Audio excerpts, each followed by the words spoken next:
Hello. All right. I'll do my best not to echo too bad. Well, this week's kind of an important week, y'all. It's funny that everything we've been talking about is it all's just been added together. I knew this week whenever I was deciding what I was wanting to talk about with my family here, I knew that it was going to be involved with selecting leaders. Obviously, the election's been on my mind, and as it is, I'm sure, on a lot of other people's. And it should be that, it's a big deal. When we change hats, we saw how radically the whole culture and shift of the United States can just be changed in a matter of months. And so when we were talking this morning, I was thinking, well, how did God always pick His leaders? And but this isn't just I'm not here to tell you who to vote for or anything like that. So nobody worry or jump off if you're watching this. It's not about that. This is more of a this is how we should be checking ourselves, checking out for leaders. As most of you probably saw, that was just amazing. Amy just knew someone needed to talk about something this morning, and that was something I'm going through. I'm a leader in several different places. I lead at my job at South Plains. I'm a leader at home, and I'm a leader here at the church. I'm also on the volunteer fire department as a president, and it's exhausting to be a leader. How many of y'all have ever noticed the aging factor of the president whenever they leave office? Have you ever noticed? It's 4 years. 4 years that's a little bit of time. But I remember the first time seeing that when George Bush got out of office. I thought, man, that doesn't look like the same guy that everybody voted in here. And that exhaustion gets to you. That it's an overwhelming weight, and sometimes it feels like a big burden to carry. I'm blessed that I have so many people here that step up whenever it's needed. At church, it seems like we all just kind of work together to make things flow, and that's how a family functions. That's how I'd like to see our country function.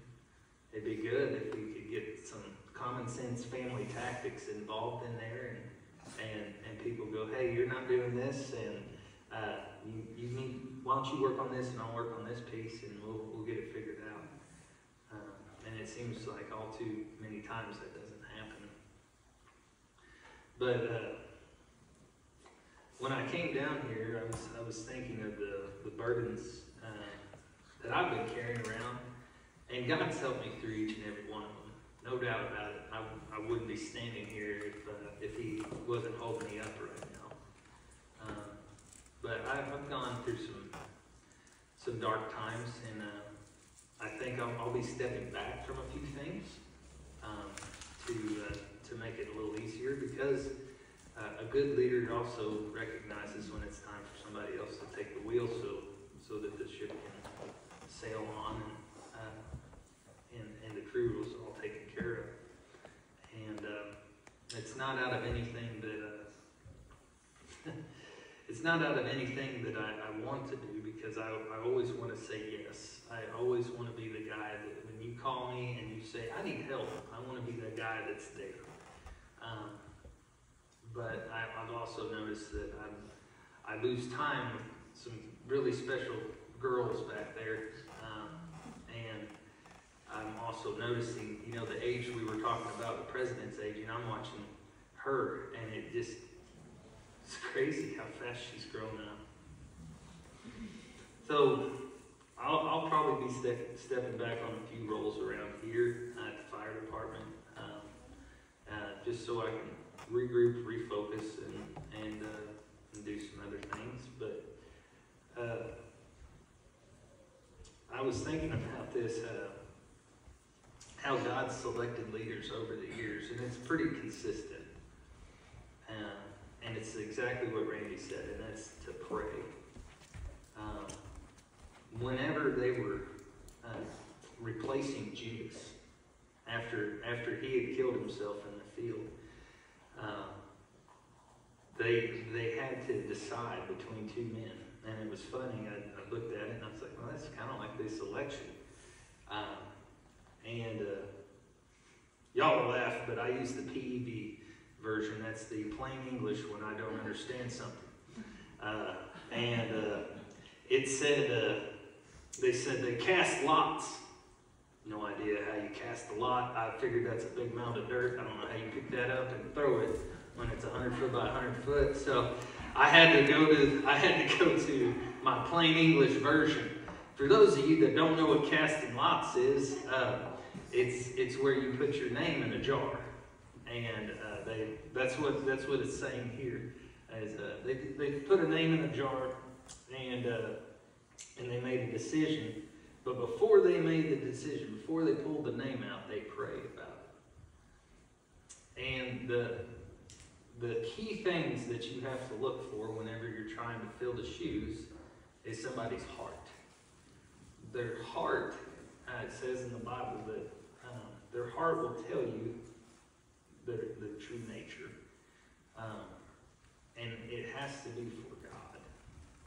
And I truly do believe that that's why the country, in my opinion, has gone into decline, is because that's been forgotten about.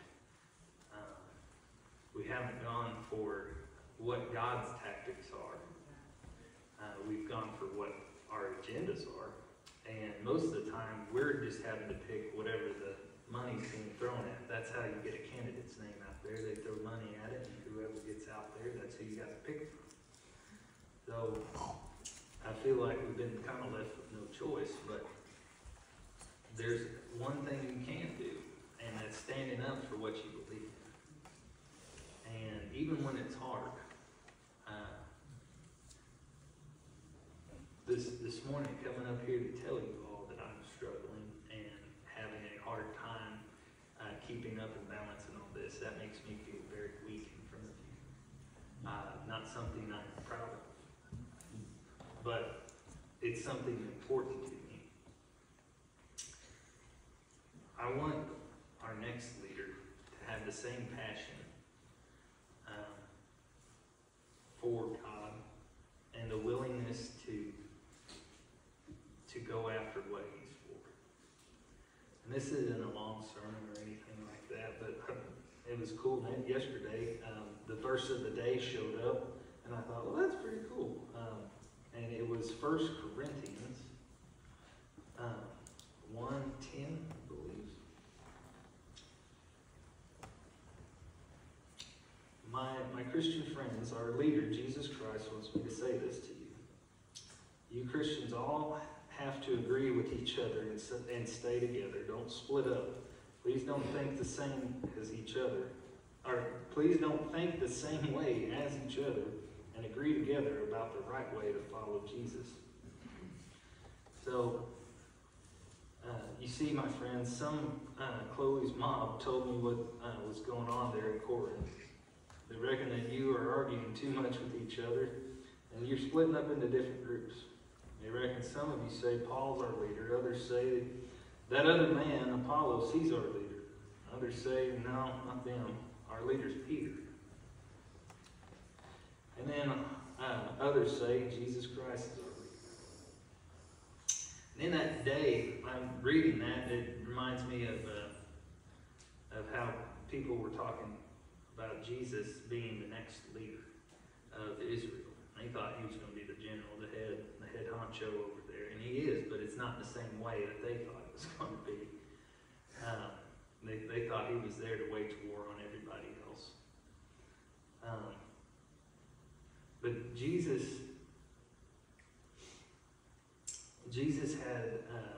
had told all these people what he was doing, and people didn't recognize it. They didn't pay attention close enough to see the things that he was saying to be able to digest it. And so, while you're praying, be paying attention to what these people that we are stuck voting for are doing. Pay attention to what their tactics are, because in the end time, things get a little hairy. People are going to say things, and there's some really good liars out there. And it's going to be hard to tell right from wrong. There's going to be people that will say one thing, and they're going to do the complete opposite. And I believe that it's going to end up as a one world type thing. We're going to be stuck with people that promise us one thing and don't deliver on another. But if we trust in God, we review His Word and search their hearts and actually see, because the fruits of our spirit are what will actually produce everything, right? That's what we'll be able to tell. That's what He says. And so your actions speak louder than the words. So as we're going in search of these things, pay attention to action. Look for action over mouth. That's the easiest way I can tell you. You can say all the things you want, but when you do it, people put their faith in you. And the other thing I wanted to bring up to my church this morning is if God's tugging at you to step into a role or do something different than what you're already doing, take a leap and go for it. And I think that maybe that's why this was on my heart, is for people not only to step into a new role there, but maybe somebody to step into another type of role here, because there's a lot of people, not just me, that need help, that need a hand from time to time, that need somebody to sub in to as simple as watching kids in the back to helping organize or move equipment up here. I know we always make it happen. But, time after time, it seems like sometimes the same people end up stuck doing the same thing. And so don't be afraid to volunteer, to step out and go after these things, because you're helping. That's your fruits that we were talking about. That's your soul. So it'll pour back into it. And I'm not calling anybody out, but I'm saying that if it is on your heart, go after it. Don't be timid about it. Go boldly. Chase after it, knowing that God's got you and that it's going to be okay. I wanted to say a special prayer this morning and pray for our nation. Like I say, this wasn't going to be a long message or anything like that. But if y'all would, just bow with me here. Father God, I just come to you this morning, Father, as one of your kids, looking up to you for an answer in a time where I don't have the answer. Father, I just ask that you reveal what we need to see, Lord, in order to make decisions for leadership. Father, I ask that in roles that are being filled, Lord, that they're just made abundantly clear of what we need to select. And Father, I just ask, Lord, that you direct us to select what reflects your will. Lord, as I fear for my kids and their future, Lord, and what that looks like, I just ask that your hand is guiding that whole situation. Father, I know you have it all laid out. Lord, I just ask for direction for me to navigate my way through it, for this church to navigate our way through it. If policies change, if things change, Lord, I ask that of you. Lord, I'm praying for rest, Lord, for the leaders of this church, Lord, and recuperation and rejuvenation. Father, for this, not only this church, but the community to be rejuvenated by your love and your spirit and your touch and your involvement.